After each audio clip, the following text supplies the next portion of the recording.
Hey, what is up guys? In today's video we are going to be showing you how to install a S1 sequential shifter on a CD009 transmission.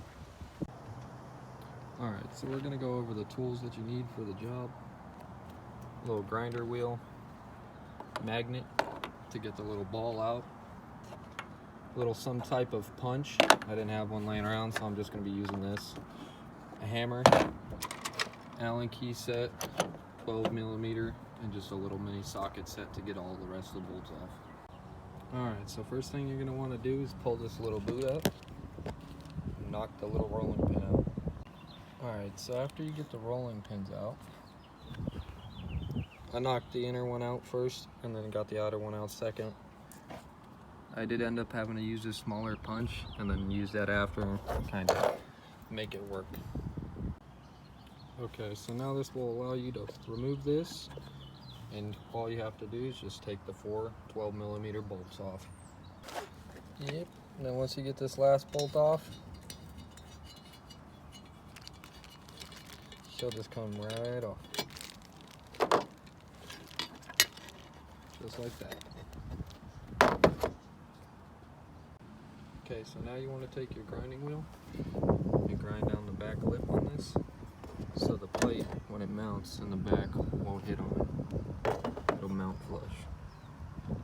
Alright, so this is what it should look like after. Nice and flat.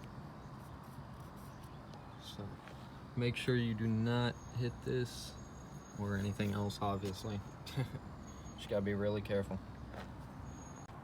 Alright, so after you get it all cleaned off, we don't need no metal shavings going in there.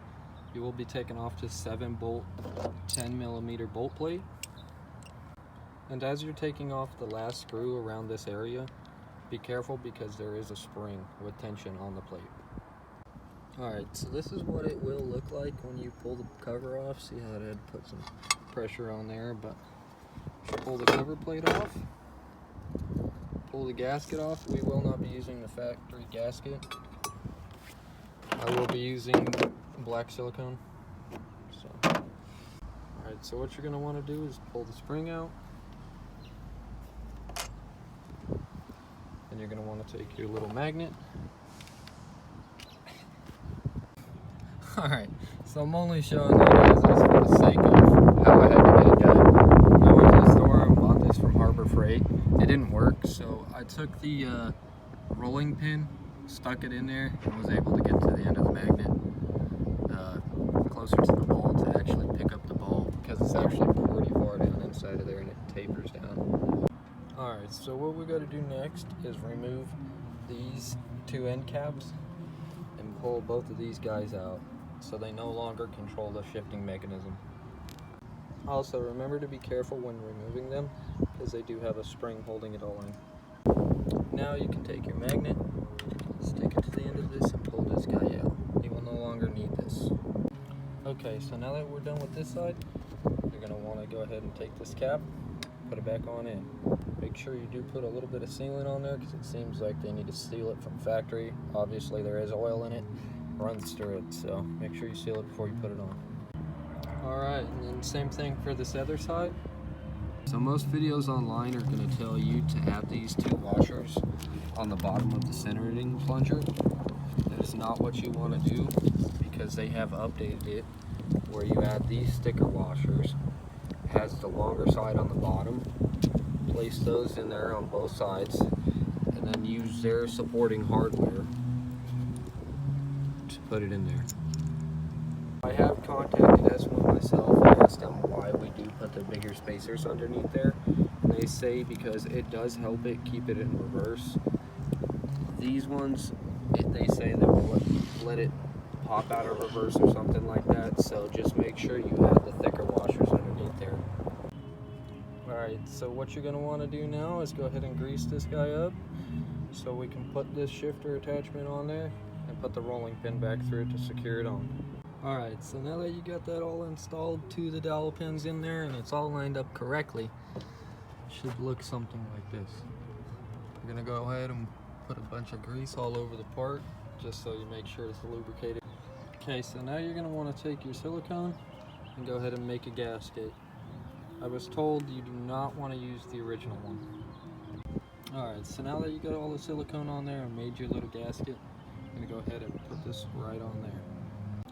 Alright, so now once you're done tightening down your two 5mm bolts and your 5 4mm bolts, we are going to go ahead and install the little plate that goes here. Alright, so you will need a 2.5mm Allen key to get this little small plate put in. Also, after that, we will put a little bit of silicone on the plate so it does not move around while we're trying to install the shifter. Alright, so here's the shifter. Now, some people say that this is the trickiest part about installing it. If you personally play around with this little aluminum piece and figure out how it goes on here, it's not too bad to install.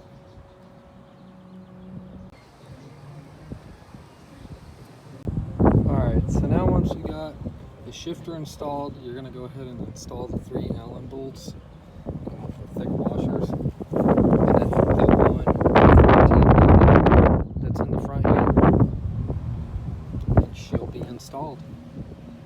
Alright, so now that you're done tightening down all those bolts, you're going to need these 2 different style of bolts to install this backing plate. Install the rest of the shifter.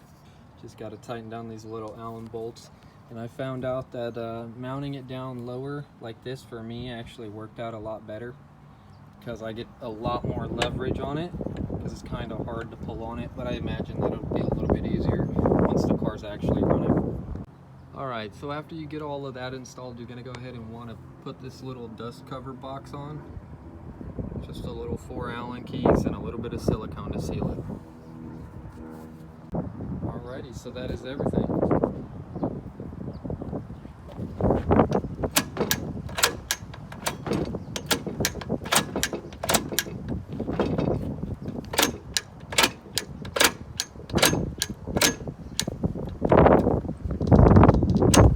And that's neutral. All 6 gears.